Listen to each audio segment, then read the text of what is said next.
Hello guys! Hello, this is for Virgo. Virgo, welcome dito sa aking channel, Kapalaran 888. Welcome.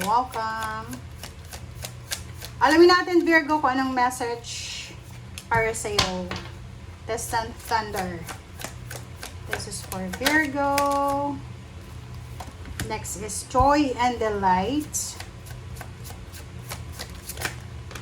And surrendering the journey, to the journey. Okay. So, nakikita ko sa'yo dito na Virgo, this one is clear the air. So, may nagbabadya dito na gulo. Okay. Nakakaloka ka. Sinasabi ng bara sa'yo dito na meron kang, itong nagbabadyang gulo na to, this is inner conflict. Okay? Kung mayroon kayong mga iniisip na negative, kailangan yung alisin na yan. Kasi dito sa barahang to, distant nga siya eh. 'Di ba? Ibig sabihin, hindi ka sigurado. Sa sobrang pag-iisip mo, sa sobrang overthinking, overthinking pa, nagkakagulo-gulo ang lahat. So, instead na may gagawin ka, hindi mo magawa. Kasi nga, nauna na yung ano mo, nauna na yung what if mo. Okay? So, sinasabi ng baraha, clear the air. Clear the air. So, kailangan paliwanagin mo yung isip mo. Okay? Iwasan natin yung overthinking sa 3 months na to. Open your heart to joy. Okay? Maging masaya. Maikli lang yung buhay, Virgo. Okay? Joy and delight. Surrendering to the journey, release control. Masyado ka bang controlling? Siguro yung iba gustong ma-promote sa trabaho, gustong magkaipon ng maraming pera, makuha yung minamanifest. Okay. Sabi ng bara sa'yo dito, iwasan mo. Virgo, yung pagkokontrol ng sitwasyon. Wala ka ditong control. Kahit sinong milyonaryo, bilyonaryo dito sa mundong ibabaw, walang control.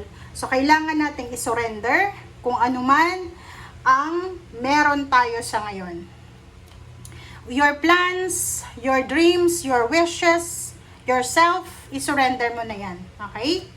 Yun.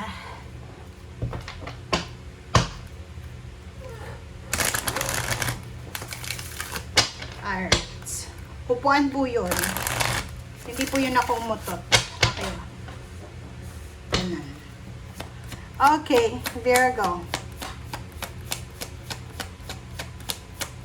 Parang nakikita ko sa'yo, Virgo, wala pa namang nangyayari, pero tapos na sa isip mo. Nakakaloka ka.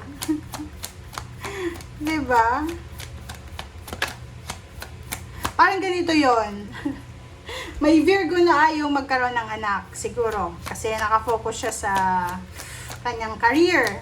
Tapos, one time siguro nagko-contraception siya, tapos nakalimutan niya yung contraception. Napraning siya, akala niya buntis na siya. Diba? So, parang ganon. Eto sa'yo, wala pang problema, pinoproblema mo na. Ayun ang huwag mong gagawin. May stress ka talaga. Okay. Sabi ng baraha sa'yo dito, isang napakabilis na pwedeng, wedding proposal ba? Comment down below. May nag-propose ba sa'yo na ikasal kayo? Or love proposal to? May manliligaw ka? Kaso lang, hindi ito matutuloy. May disruption. Ano yung disruption? Ikaw. Ikaw yung disruption. Natawa ko dito sa reading mo.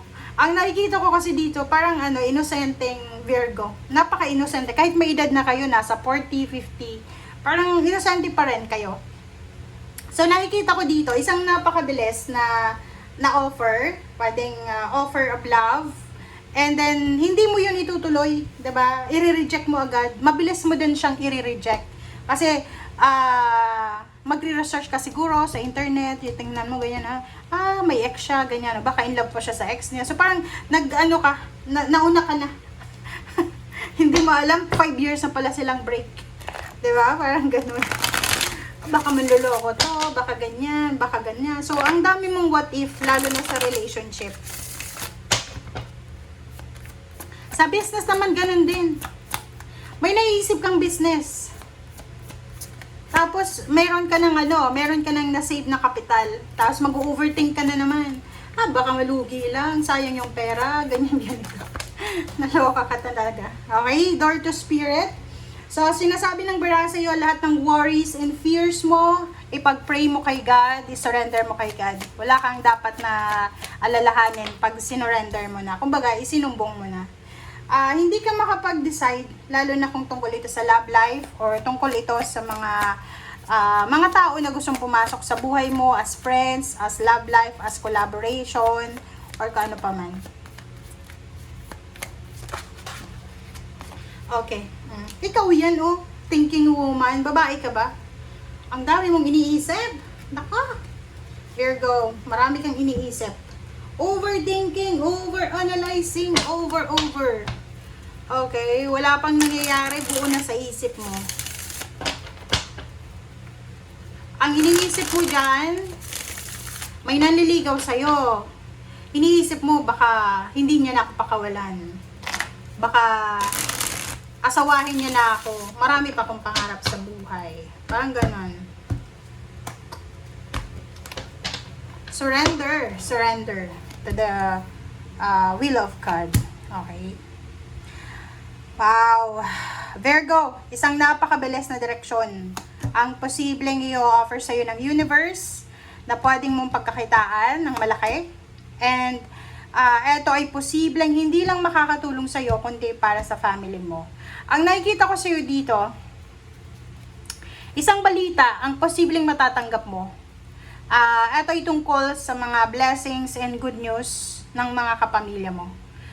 By blood or by chance na family mo sila. So, nakikita ko sa'yo dito, napakabilis na plano ang gagawin mo. So, magpaplano ka within the next 3 months para sa pamilya mo, para sa travel nyo, sa dream travel, or sa dream house. Parang ganun. Okay. Wow! Unexpected help naman ang darating sa iba.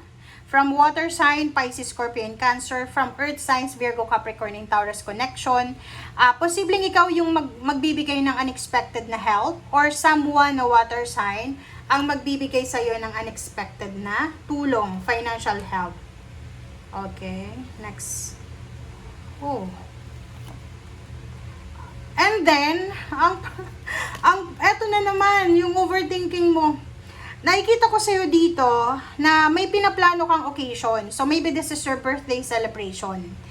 September kasi to eh. So, maybe you're planning for a big celebration, a travel, okay, a relocation. And ngayon, nag-overthink ka na naman na baka hindi mo ituloy. Baka hindi matuloy or baka hindi matuloy.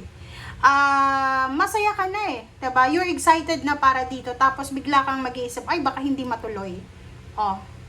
And makukonfuse ka na naman. Okay, so thank you guys for watching. Bye!